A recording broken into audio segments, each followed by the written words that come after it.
Hi chemists, how you going? This video lesson will be on redox chemistry. So first of all, we'll start off with what redox actually means. Redox is a word that means reduction reactions and oxidation reactions. So the first type that we'll look at is an oxidation reaction. So here we've got some rust and we can see another word for that is oxidizing. So we've got our iron oxide building up on this metal here. Oxidation means the gain of oxygen. It could also mean the loss of hydrogen, and it can also be the loss of electrons. That's the main kind of definition of what's going on here. So any species that loses electrons can be oxidized. We can figure out oxidation by an increase in oxidation number, and I'll go through that in a little bit. And the fact that an oxidizing agent is a species that is reduced. An oxidizing agent means something that makes something else oxidize. The next part is reduction. Reduction is the opposite of oxidation. So everything that I just went through in the last slide is the opposite for reduction. Reduction is the loss of oxygen. Reduction is the gain of hydrogen. It's the gain of electrons. It's the decrease in oxidation number. And all reducing agents are themselves oxidized because they cause other species to be reduced. I've got a note here that reduction and oxidation reactions occur simultaneously. So if you think about it, let's think about electrons.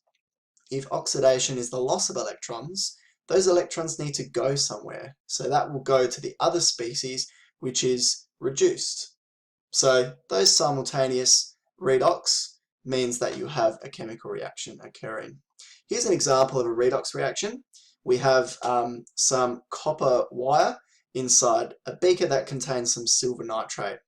Over time, you have a redox reaction occurring, and you have a lot of crystallization happening here. And this is one that you can easily do in any classroom, in any lab.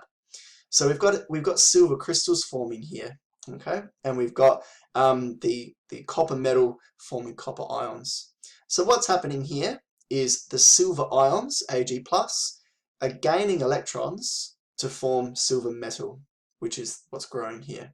So the silver is the species that's being reduced, and therefore the copper is being oxidized. The acronym I want you guys to remember is oil rig. So here's our oil rig. Oil rig is an acronym. It means oxidation is loss of electrons and reduction is gain of electrons. Oxidation is loss, reduction is gain of electrons. Remember oil rig and you'll be happy. So the next thing that I want to discuss quickly are oxidation numbers. So oxidation numbers is basically a technique in order for us to figure out if a species is being oxidized or reduced. Because sometimes in a chemical reaction, when we're writing out the reactions, you won't be able to figure out what's going on, where the electrons are going. It's not immediately obvious. So here are the rules for oxidation numbers. It's summarized and you will have to remember it.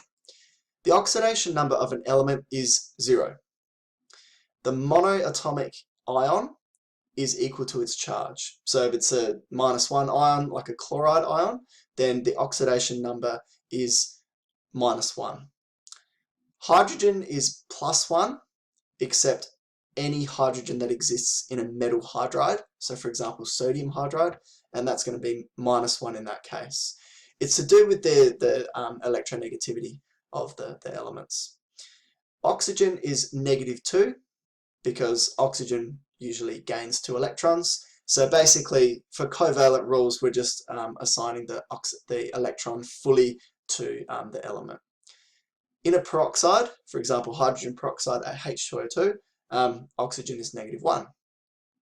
The total of oxidation numbers in a covalent compound is 0, and the total of oxidation numbers for a polyatomic ion equals its charge. The point of oxidation numbers is to find out, have electrons been transferred, and is it a redox reaction, yes or no? So here's our first practice. So we have, I'll just put on my pen here, we've got Pb2 plus Mg goes to Pb plus Mg2 plus. So the question is, what's being oxidized, what's being reduced, is this a redox reaction? So for each species, we're going to assign oxidation numbers. This is a monoatomic ion, so the oxidation number of a Pb2 plus ion is +2. Over here, we've got the same species. You can see obviously that it's the same thing. It's just changed a little bit. So it's still Pb, but it's the ion and the atom. So here, the oxidation number is 0. Okay, so the species of Pb has gone from +2 to 0. Now, according to our rules previously, a decrease in oxidation number is reduction. How good's my pen writing? So a decrease in oxidation number is going to be reduction.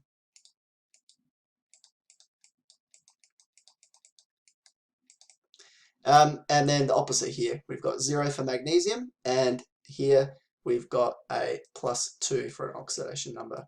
So we're going from 0 to +2, which is oxidation. Okay.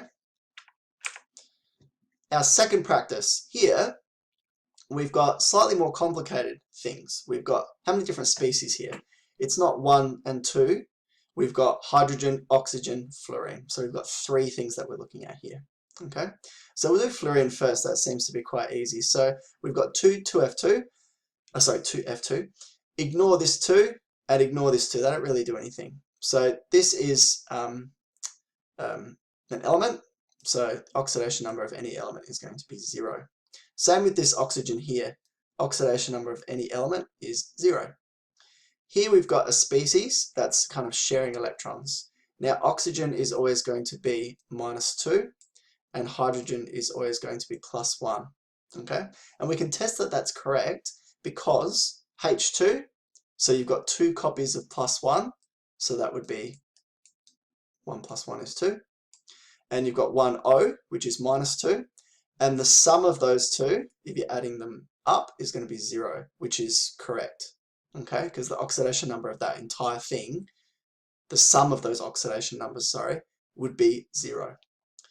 HF, we've got hydrogen is +1. That's what you start with, because that's the rule for oxidation numbers. So F is going to be -1, and we're done here.